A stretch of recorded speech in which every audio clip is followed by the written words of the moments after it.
Naquela noite, em frente à antiga casa do meu pai, a casa da infância repleta de lembranças, com o aviso do funeral ainda levemente perfumado com incenso branco e frio colado na porta, jamais imaginei que aquele mesmo lugar se tornaria o campo de batalha onde o vínculo entre irmãos quase se romperia irreparavelmente.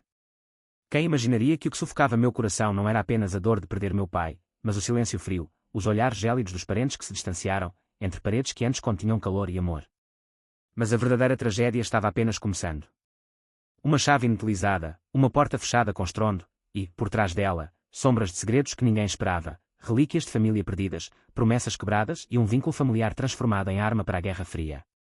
Naquela noite, percebi que perder meu pai era apenas o começo da dor, as feridas mais profundas vinham do único parente de sangue em quem eu mais confiava. O que você faria se estivesse na encruzilhada entre a justiça e a família, sabendo que dentro daquela casa existe uma verdade que pode salvar seu legado ou destruir tudo o que você preza? Antes de começarmos, deixe um comentário abaixo nos contando de qual cidade você está assistindo. Aproveite o vídeo.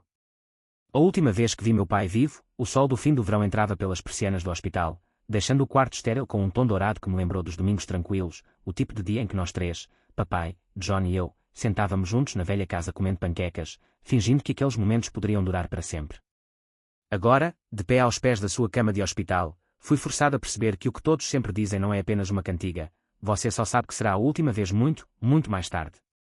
A mão do meu pai na minha era fina, com os ossos à mostra sob a pele fina como papel, mas seu aperto era de alguma forma tão forte como sempre quando ele olhava para nós.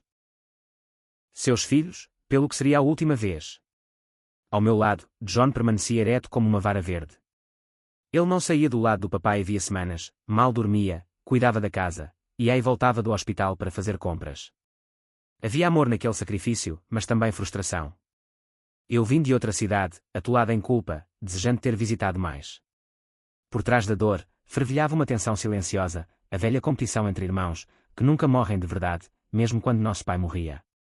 As últimas palavras do meu pai, ainda as ouço, prometam-me, meninos. Cuidem um do outro. E da nossa casa. Quero que vocês dois tenham tudo o que eu construí. Seu olhar se moveu de um para o outro, pressionando aquelas palavras no espaço entre nós. Não deixem esta casa separar vocês. Família é tudo o que vocês terão quando eu partir. Assenti, com lágrimas escorrendo pelo meu rosto. John desviou o olhar. O funeral chegou mais rápido do que qualquer um de nós poderia se preparar. Nossos vizinhos de infância, o amigo de guerra do meu pai, Sr. Kearns, e minha tia Ellen, do Oeste, todos se reuniram na sala de estar, a mesma sala onde eu construía fortes de cobertores e John tocava violão perto da lareira bruxuleante. A comida foi deixada em pratos desencontrados. As condolências se misturavam, eu não conseguia parar de procurar a presença sólida do meu pai no vazio. Depois do culto, a família encheu todos os cômodos da casa, risos e soluços e quando pelas paredes, pessoas amontoadas nos cantos contando histórias. Mas, no centro de tudo, um estranho vazio.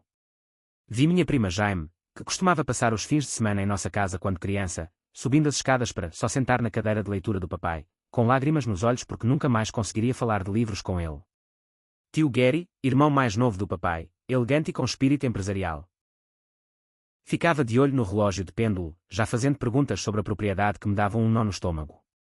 À medida que a reunião se dissipava e os últimos parentes iam embora, um silêncio inquietante se instalou na casa. Encontrei John sentado nos degraus dos fundos, olhando para as mãos. Acho que deveríamos começar a resolver as coisas, eu disse, com a voz quase sussurrando. Ele deu de ombros, com o maxilar cerrado. Depois. Vamos só, ficar aqui um pouco. Uma semana se passou, depois duas. Tentei falar sobre os próximos passos, o testamento, a casa, as coisas que papai queria que dividíssemos. Mas John começou a trancar as portas, educadamente a princípio. Deixe-me cuidar dos detalhes, dizia ele, com a voz dura. Você não entenderia como é limpar tudo depois de tudo. Só me deixe ficar com isso. De repente, todos os meus pedidos para passar por lá eram respondidos com outro dia. O interior da nossa casa, nosso lar. Tornou-se um lugar onde eu não era mais bem-vindo. E havia uma sensação crescente, bem no fundo do meu ser, de que algo já havia começado a se quebrar irreparavelmente. Porque, às vezes, não são os grandes acontecimentos, a morte de um dos pais, a leitura de um testamento, uma cerimônia familiar, que marcam o início da desintegração de uma família. São os momentos intermediários. Os silêncios. As portas silenciosamente trancadas por dentro. As promessas feitas em um quarto de hospital, já se dissolvendo sob o peso de velhas mágoas, novos medos e as linhas de batalha que ninguém quer admitir que vê-se formando. Enquanto eu estava sozinho na varanda naquela noite, com a casa atrás de mim ainda zumbindo com os ecos fantasmagóricos das histórias do meu pai, percebi, aquilo era só o começo. As promessas que fizemos não eram fortes o suficiente para nos manter unidos, não quando a confiança, o ressentimento e a saudade nos puxavam em direções diferentes. E eu não poderia saber então. Enquanto o sol se punha, enquanto as luzes se apagavam uma na casa à qual eu pensava que sempre pertenceria, até onde essas rachaduras se espalhariam, ou quão profundamente elas machucariam. Mas o que acontece quando irmão se volta contra irmão, e o lar que vocês compartilhavam se torna uma fortaleza de segredos? É aí que a verdadeira história começa. Os dias após o funeral passaram em ondas lentas e surreais. A dor nem sempre grita, às vezes, ela se instala silenciosamente, encontrando seu caminho em cada sombra de um lar que você pensava ser inabalável. Pensei que a morte do meu pai nos aproximaria, que a perda poderia curar velhas feridas. Mas foi o oposto. Cada lembrança, cada silêncio, parecia cavar ainda mais a distância entre mim e John. No começo, era só um aviso sutil. Eu ligava antes, querendo passar na casa, a casa do papai, agora legalmente nossa, só para pegar uns livros de infância para a minha filha, quem sabe conversar sobre o testamento. Não é um bom fim de semana. Tem muita coisa acontecendo, dizia John, sempre com aquela voz rouca e cansada. Acabei de limpar, estou exausto. Semana que vem. Semana após semana, a porta sempre fora do alcance. Eu ignorei isso como tristeza. Afinal, John morou com meu pai, cuidou dele durante aqueles últimos meses, sacrificando a própria vida de maneiras que eu mal conseguia entender à distância. Talvez ele precisasse de um tempo. Pensei, talvez ele sinta que a casa é tudo o que lhe resta. Mas então as semanas se estenderam para um mês, depois 2. Tentei manter os contatos vivos, enviando mensagens de texto para grupos de família, falando com minha tia Ellen. Uma tarde, em uma videochamada com meu primo Jaime, ela baixou a voz. Ele também não me deixa entrar em casa, sabe? Disse que está tudo uma bagunça. Ele parecia estranho. Percebi algo em sua voz, preocupação, mas também ressentimento. Não estávamos apenas perdendo meu pai, estávamos vendo aqueles antigos laços familiares se desfazerem, fio por fio frágil.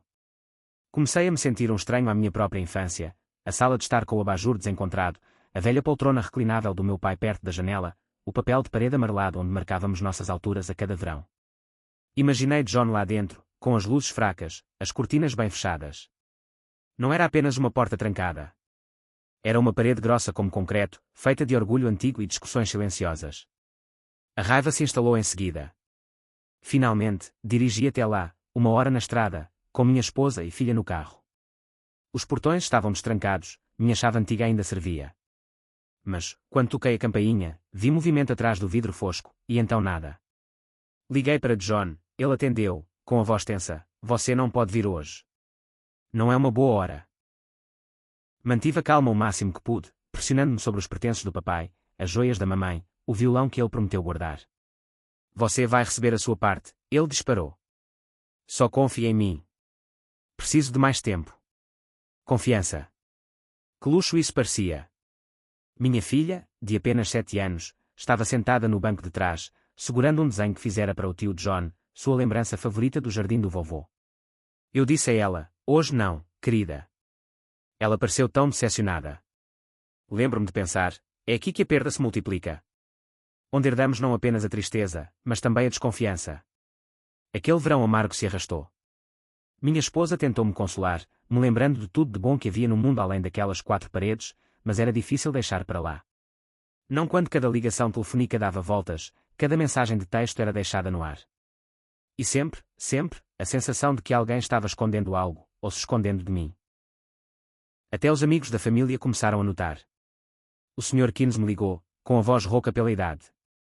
Seu irmão não está bem. Vocês dois deviam sentar e conversar. Aquela casa significa demais para deixar a amargura tomar conta de você. Se ao menos fosse tão simples. A tristeza não era a cunha. Era a desculpa. Mágoa e ressentimento eram um martelo, cravando uma cunha aparentemente invisível a cada dia mais fundo. Não se tratava mais apenas dos pertences do meu pai ou da casa em si, mas da confiança perdida e de uma sensação de traição se revirando na boca do meu estômago.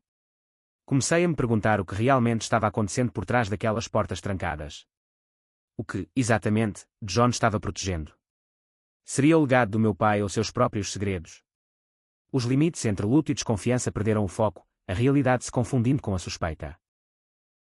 E conforme cada dia se fechava com uma porta que eu não conseguia abrir, percebi que as paredes mais difíceis de quebrar não são feitas de madeira ou vidro, mas de silêncio, orgulho e das memórias que guardamos com muita força. Mas o silêncio, inevitavelmente, é quebrado. E segredos não ficam escondidos para sempre. Eu não fazia ideia, então, de quão profunda era a traição, ou de quantas verdades mais dolorosas em breve emergiriam. As primeiras rachaduras de verdade apareceram no dia em que um vizinho mencionou ter visto estranhos saindo de casa carregando caixas antigas. O muro invisível estava desmoronando. E minha luta por respostas, por justiça, por meu pai, talvez até por mim mesma, mal havia começado. Às vezes, é uma conversa casual que expõe as falhas mais profundas de uma família. Para mim, foi um telefonema do Sr. Kearns, o velho amigo do papai, aquele que conhecia cada rangido do nosso assoalho e guardava com carinho cada um dos tesouros antigos e estranhos do papai. Naquela manhã de sábado, sua voz rouca tinha uma rispidez que eu nunca tinha ouvido antes. Escute, filho, achei que você deveria saber. Algumas semanas atrás, John se ofereceu para me vender um dos relógios preciosos do seu pai. Disse que você não se importava. É verdade. Suas palavras me deram um arrepio na espinha. Não, eu não tinha concordado com nada, na verdade, mal me deixaram passar. Gaguejei um obrigado e desliguei, com o coração disparado e a mente a mil. Será que o John estava vendendo as coisas do papai pelas minhas costas? As sementes da dúvida brotaram por completo. Comecei a procurar, inquieto. Velhos amigos da família, grupos empoeirados do Facebook, alertas do eBay. O desespero me deu coragem, percorri listas intermináveis de antiguidades, guitarras e relógios que me pareciam estranhamente familiares. Então eu vi uma Fender Jazzmaster Sunburst, igual àquela que meu pai nos deixava tocar quando éramos crianças, e sempre ameaçava leilão para pagar a faculdade quando brigávamos. O nome de usuário do vendedor. Um apelido que John usava em todos os fóruns de jogos desde o ensino médio. Chamei minha esposa para a sala, com a testa franzida enquanto comparava as fotos do meu celular com fotos antigas do violão encostado na lareira. É o mesmo, sussurrou ela, com a voz quase insegura. Doente de tanta compreensão, confrontei John com tudo o que encontrei, a ligação com o Sr. Kearns, o anúncio online, a suspeita que me atormentava havia meses. O que você está fazendo? Vendendo as coisas do papai. Eu sou seu irmão, por que mentir? Ele ficou em silêncio, depois se irritou, na defensiva. Alguém precisa cuidar da casa. Tem IPTU, seguro, contas, o que você espera que eu faça? Sua justificativa soou vazia. A verdade se contorceu entre nós como um arame farpado. Ele insistiu que estava protegendo nossa herança, cobrindo as despesas, mas os números não fechavam. Ele não tinha perguntado. Ele não tinha me dado a chance de me despedir das mesmas coisas que carregavam a memória do meu pai. Por trás da raiva, algo mais profundo, eu me sentia traída de uma forma que jamais imaginei ser possível. A casa em que crescemos, os tesouros que nossos pais nos deixaram, os anéis, os relógios, o violão que John dedilhou no dia de ação de graças quando ainda nos lembramos de como dividir a mesa. Tudo desaparecendo, pedaço por pedaço, sem uma palavra. Comecei a me perguntar o que doía mais, a perda dos objetos ou da confiança que deveria ter nós mantido juntos. Lembrei-me da promessa do papai e da rapidez com que ela estava se desfazendo. Minha filha me viu andando de um lado para o outro tarde da noite e perguntou se algo ruim tinha acontecido. Eu não tinha resposta para dar a uma criança, mal tinha uma para mim mesma. À medida que a notícia das vendas se espalhava pela família, mais perguntas surgiam, da tia Ellen, que foi conferir a prataria da família, e de Jaime, que me mandou uma mensagem: o John vendeu as medalhas do vovô. Vi uma anunciada online. Acusações e suspeitas se espalharam, atingindo todos os cantos da família como veneno. Percebi então que a traição não vem só de estranhos. Às vezes, é alguém que você ama que troca as fechaduras, que esvazia os armários, que troca o passado que vocês compartilham por razões que você talvez nunca entenda completamente. Minha dor se misturou à raiva, à decepção e a um urgente senso de responsabilidade, não apenas para com meu pai, mas para comigo mesma, com minha filha e com todas as lembranças em jogo. Eu sabia que não podia ficar parada enquanto tudo o que um dia fomos escapava por entre nossos dedos, e tudo o que restava eram promessas quebradas e uma casa com mais segredos do que comodos. Era mais do que um relógio perdido ou uma guitarra vendida. Era a linha divisória, a linha entre o confronto e o desapego, entre proteger o legado e perder a família para sempre. Mas se segredos podiam se esconder atrás de portas trancadas, eu estava prestes a descobrir o que se escondia atrás de portas quebradas. E enquanto lutava contra a traição e a determinação, percebi, a verdadeira força às vezes significa derrubar os muros que seu próprio irmão constrói e defender os fantasmas que você não pode deixar que sejam roubados. Depois veio o acerto de contas, um confronto que nenhum de nós conseguiu evitar, e as linhas de batalha da família se tornaram mais profundas do que nunca. Ainda me lembro da manhã em que dirigi até lá com minha esposa, o estômago cheio de medo, uma pasta de documentos legais amarrada ao meu lado no banco do passageiro. A chuva manchava o para-brisa, transformando o antigo bairro da família em um borrão que se movia lentamente. Cada esquina me lembrava da infância, antes de todos aqueles segredos e traições. Tentei, repetidas vezes, entrar em contato com John, por telefonemas, mensagens de texto, até mesmo uma carta redigida pelo meu advogado, implorando por uma conversa franca, por honestidade, por uma chance de reconciliação. O silêncio me respondia todas as vezes.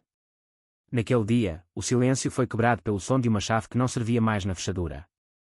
Minha chave antiga, a que eu guardava desde a faculdade, a que sempre abria a porta do nosso pai, era inútil. A fechadura havia sido trocada. A mão da minha esposa agarrou a minha, seus olhos tensos de preocupação, enquanto estávamos sob o beiral do telhado, sob a chuva crescente. Tocamos a campainha, batemos, nada. Atrás das cortinas, vi movimento, um piscar de olhos na TV, uma sombra passando. John estava lá, evitando nosso olhar, recusando-se até mesmo a reconhecer que existíamos fora daquelas paredes. Minha voz estava cansada, quase um eco das discussões de ontem. John, por favor. Vamos conversar. Temos que resolver isso. Houve apenas mais silêncio. Então, finalmente, sua voz através da porta, baixa, dura e trêmula, vá para casa. Você não é bem-vindo aqui hoje. Eu disse que, quando eu estiver pronto, eu ligo. Foi nesse momento que algo em mim mudou. A tristeza havia-se transformado em raiva antes, agora, transformava-se novamente, estabelecendo-se numa espécie de resolução fria. Por mais que eu odiasse, não se tratava mais apenas de dois irmãos discordando, agora se tratava do que era certo, do legado, de princípios que iam além do sangue. Liguei para o advogado, com a voz trêmula, mas firme, ele trocou as fechaduras. Nem abre a porta. Meu advogado, Sr. Calloway, não hesitou. Você fez tudo certo. É hora de intensificar o processo. Vamos entrar com um pedido de liminar. Você tem o direito legal de entrar como coproprietário e beneficiário. Irei com você na próxima vez. E chamarei a polícia, se necessário. Naquela noite, mal dormi. Minha esposa sentou-se ao meu lado, massageando minhas costas com movimentos circulares, sussurrando, aconteça o que acontecer, você tem o direito de lutar por isso. Pelo seu pai. Pela sua família. Eu acreditei nela, mas isso não acalmou a dor, o desejo de que, de alguma forma, John simplesmente destrancasse a porta, me deixasse entrar e talvez nós dois começássemos a nos curar. Na tarde seguinte, chegamos com reforços, meu advogado, um policial local em serviço civil e, por fim, um chaveiro. A casa estava silenciosa, quase desafiadora, a varanda brilhante com os efeitos da chuva. O carro de John havia sumido, talvez de propósito, talvez por medo, mas a tensão continuava intensa como sempre. O chaveiro agiu rápido, a fechadura cedeu com um clique pesado. A porta se abriu, e o cheiro lá dentro não era mais de conforto, mas de ausência, poeira e algo inominável. O policial assentiu, com o caderno na mão. Meu advogado sussurrou, apenas documente tudo. Vá com calma. Entramos, com os corações martelando. Comodos antes repletos de risos e discussões foram saqueados, gavetas lascadas, prateleiras vazias. Minha esposa andava na ponta dos pés atrás de mim, tirando fotos, apontando detalhes, uma pegada na poeira, uma moldura desaparecida que outrora continha a foto do casamento dos nossos pais. De repente, a casa parecia mais uma cena de crime do que um lar. Lembranças e tesouros perdidos. Ecos do passado apagados pelo segredo e pelo desespero. Meu advogado balançou a cabeça, incrédulo. O policial, gentil, mas firme, pediu uma lista de itens desaparecidos, prometendo registrar um boletim de ocorrência completo por furto e possível conversão de bens como parte do processo de inventário. Ao percorrer cada cômodo vazio, senti uma estranha combinação de tristeza, indignação e resignação se enraizar. Quão longe John havia caído, para fazer isso não apenas comigo, mas com o legado do meu pai, com toda a nossa família. Quão longe eu havia chegado, forçada a um papel que nunca quis, lutar contra meu próprio irmão no tribunal, ficar de braços cruzados enquanto estranhos inventariavam minhas memórias de infância em busca de evidências. Na saída, parei na entrada, onde uma fotografia desbotada ainda estava pendurada, a última relíquia esquecida, talvez, ou simplesmente sem sentido para John. Nós três, sorrindo, abraçados, sem nenhum indício dessas batalhas futuras. Lá fora, enquanto o chaveiro trocava a fechadura pela última vez, meu advogado colocou a mão reconfortante em meu ombro. Você fez a coisa certa. Às vezes, para honrar nossos entes queridos, precisamos defender seus desejos, mesmo que isso signifique perder algo mais no caminho. Naquele momento, eu sabia que o próximo capítulo não seria simples: processos judiciais, tribunais, confrontos ainda mais dolorosos. Eu me preparei, não apenas para uma batalha judicial, mas para a destruição final e irreversível da família que eu antes considerava inquebrável. Porque às vezes, na luta pelo que é certo, você perde coisas muito além do que a lei pode devolver. E, ao fechar a porta atrás de mim, percebi, não se tratava mais apenas de propriedade. Tratava-se de descobrir quem eu era, quando levado ao limite. O acerto de contas ainda não havia terminado. O verdadeiro confronto, no tribunal e no meu próprio coração, estava apenas começando. No dia em que finalmente voltei para a casa da minha infância, não me sentia nada como voltar para casa. A cada passo hesitante, eu me preparava para o tipo de decepção para a qual você não consegue se preparar, a decepção de ver o passado apagado, pedaço por pedaço, por alguém em quem você confiava sem questionar. O ar lá dentro era gelado, não por causa de alguma janela aberta, mas por causa do vazio. Os corredores que antes ecoavam com as risadas do papai, o eco do violão de John, até mesmo o baque pesado e familiar da porta da frente se fechando atrás de mim, tudo substituído por um silêncio anormal, o tipo oco que surge depois que tudo que é importante já foi levado. Meu advogado nos conduziu, registrando cada detalhe em silêncio. O policial que nos acompanhava olhou ao redor com distanciamento profissional, mas não conseguiu esconder uma ponta de surpresa ao ver a casa. Prateleiras, armários e gavetas vazios ou abertos e quebrados, como se alguém tivesse tentado apagar todas as lembranças com mãos apressadas e desesperadas. Minha esposa permaneceu por perto, com os olhos vidrados e a câmara na mão, enquanto catalogava os danos para o tribunal, mas, na verdade, acho que ela só estava tentando preservar o que restava para mim. Na sala de estar, a preciosa coleção de relógios do papai havia desaparecido, restavam apenas leves contornos no papel de parede, como fantasmas lamentando o próprio desaparecimento. O velho toca-discos, outrora a peça central de todas as reuniões familiares, desaparecera. Eu me movia de comodo em comodo, atordoado, a ausência de cada tesouro me atingindo como um golpe físico. A coleção de relógios havia sido arrancada da escrivaninha trancada do papai, com as gavetas penduradas nas dobradiças. Os estojos de violão haviam desaparecido, a lareira estava arrumada, até mesmo a caixa de joias da mamãe, que papai mantinha escondida no fundo do armário, para mim, estava vazia, seu forro de veludo deixado para trás como uma piada cruel. Fragmentos da vida dos meus pais, da história da nossa família, simplesmente, desapareceram. O que mais doeu não foi o valor material, embora isso também doesse, foi a sensação inconfundível de que cada item perdido era mais um fio arrancado da tapeçaria que nos unia. Em meio ao caos, encontrei algumas coisas esquecidas, uma caixa de álbuns de fotos empoeirados, cheios de polaroids desbotadas, as medalhas do meu pai dos tempos da marinha e o medalhão da minha mãe, jogado atrás de uma comoda, a foto dentro, de dois irmãos sorrindo de braços dados, uma lembrança dolorosa de tudo que eu havia perdido. Foi então que a verdadeira dor me atingiu, maior que a raiva ou a traição, a dor pela história de uma família, quebrada não apenas pelo tempo, mas pelas escolhas das próprias pessoas que deveriam tê-la protegido. Naquele momento, lamentei não apenas meus pais, mas a versão do meu irmão que um dia jurou fazer o que era certo por eles, que prometeu manter a memória deles viva ao meu lado. Enquanto tirava fotos na sala, minha prima já me ligou, com a voz trêmula. Ela ouvira do Sr. Keynes que casas de penhores na cidade já estavam sendo vasculhadas em busca dos relógios do papai. Era só questão de tempo até mesmo aqueles vestígios dele desaparecessem, vendidos a estranhos que desconheciam o verdadeiro valor deles. Meu advogado encontrou uma pilha de papéis sobre a mesa de jantar, provas de um empréstimo recente com garantia da casa, assinado apenas por John. Ele balançou a cabeça, confirmando discretamente o que eu temia, uma traição não apenas a mim, mas a toda a confiança que nosso pai havia deixado. O policial tomou nota, prometendo uma investigação, mas nada do que ele disse conseguiu reconstruir o que já estava perdido. Ao sairmos de casa, olhei para trás uma última vez, para a escada onde John e eu costumávamos correr, para a mancha de tinta na parede ainda marcada com as datas comemorativas de cada aniversário. Compreendi, repentina e profundamente, que a dor nem sempre vem da perda do que você ama, às vezes, a maior dor é não conseguir proteger. Mas, em meio às lágrimas e à fúria, algo dentro de mim se aquietou. Eu não podia apagar o dano, não podia voltar no tempo. O que eu podia fazer agora era lutar por justiça, não apenas por mim, mas pela memória dos meus pais, e, talvez, de alguma forma, pelo que restasse da honra da minha família. Porque às vezes, a tragédia não deixa outra escolha a não ser se tornar seu próprio guardião, da memória, do legado e da esperança de que você nunca deixará a história se repetir. E enquanto me preparava para a batalha judicial que se aproximava, percebi, a verdadeira força não consiste apenas em se apegar ao passado.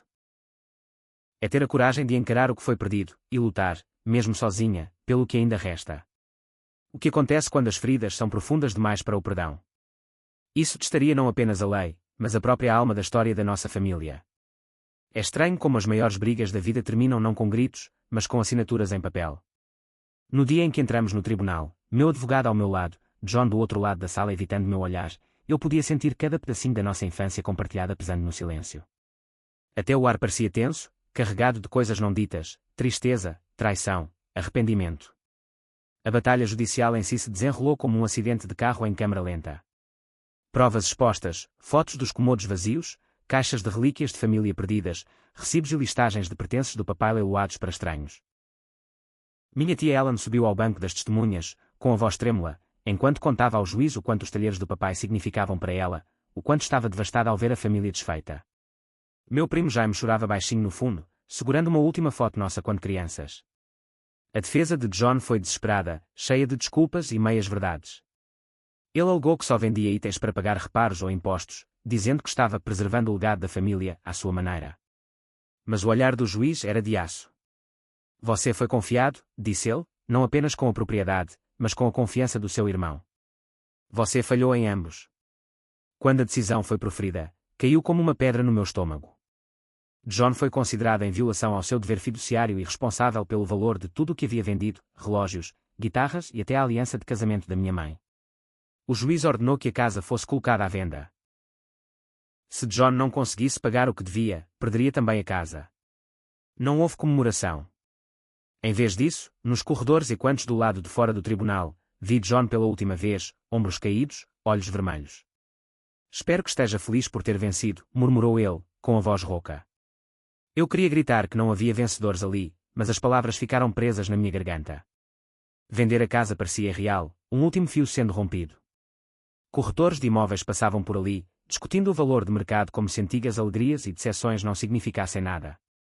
Vizinhos passavam por ali, oferecendo condolências constrangedoras enquanto a placa de "Vende-se" era colocada. Minha filha fez um desenho do jardim do vovô, perguntando se voltaríamos a visitá-la. Balancei a cabeça, contendo as lágrimas, sabendo que havia perdido mais do que tijolos e argamassa. No fim, a maioria dos tesouros do meu pai desapareceu para sempre, espalhados em lojas de penhores e casas de estranhos. Algumas coisas preciosas foram devolvidas, 2 relógios do meu pai, uma guitarra surrada que a polícia conseguiu rastrear. Eles estão agora na minha casa, lembranças do que um dia foi, e do que nunca poderá ser totalmente consertado. Nossa família também se fragmentou de maneiras que eu jamais imaginei serem possíveis. O dia de ação de graças passou aquele ano em silêncio, John não apareceu, e o lugar vazio à mesa foi um castigo à parte. Tia Ellen tentou puxar papo, mas desistiu, com lágrimas brilhando nos olhos. Até o Sr. Keynes parou de ligar com tanta frequência, seu velho amigo se foi, e o riso dos netos não ecoava mais pelo corredor. Demorei para perceber que, às vezes, a justiça traz consigo seu próprio tipo de perda, uma vitória vazia trocada pelo aconchego da família. Em momentos de silêncio, sinto falta do irmão que pensei ter, lamento a casa construída com mais do que madeira e pedra. Mas, apesar de tudo isso, algumas lições são profundamente esculpidas. O valor de defender o que é certo, as cicatrizes deixadas pela traição e a verdade de que às vezes, não importa o quanto você lute, você não pode consertar o que os outros estão dispostos a destruir. À medida que as estações mudam e a velha casa se esvai na memória, levo adiante o que meus pais me ensinaram: o perdão é poderoso, mas nem sempre significa reencontro. Seguir em frente não significa esquecer. Algumas feridas cicatrizam, outras perduram, ensinando-nos quem somos e o que nos recusamos a nos tornar. Então, para todos que estão assistindo, perguntem-se: o que vocês fariam para proteger as coisas, e as pessoas, que mais importam? Quando o preço da justiça é alto demais para o perdão. Deixem suas opiniões nos comentários e lembrem-se: as lutas mais difíceis às vezes trazem as verdades mais profundas. Muito obrigado por dedicar seu tempo para assistir a esta história conosco. Seu apoio é muito importante. Se você achou o vídeo significativo, por favor, curta, compartilhe e se inscreva. Isso realmente nos ajuda a crescer e a trazer mais conteúdo do seu interesse. Também adoraríamos ouvir suas opiniões e feedback nos comentários, então sinta-se à vontade para compartilhar o que tiver em mente. Cada mensagem nos ajuda a tornar este canal melhor para você. Obrigado novamente e nos vemos no próximo vídeo.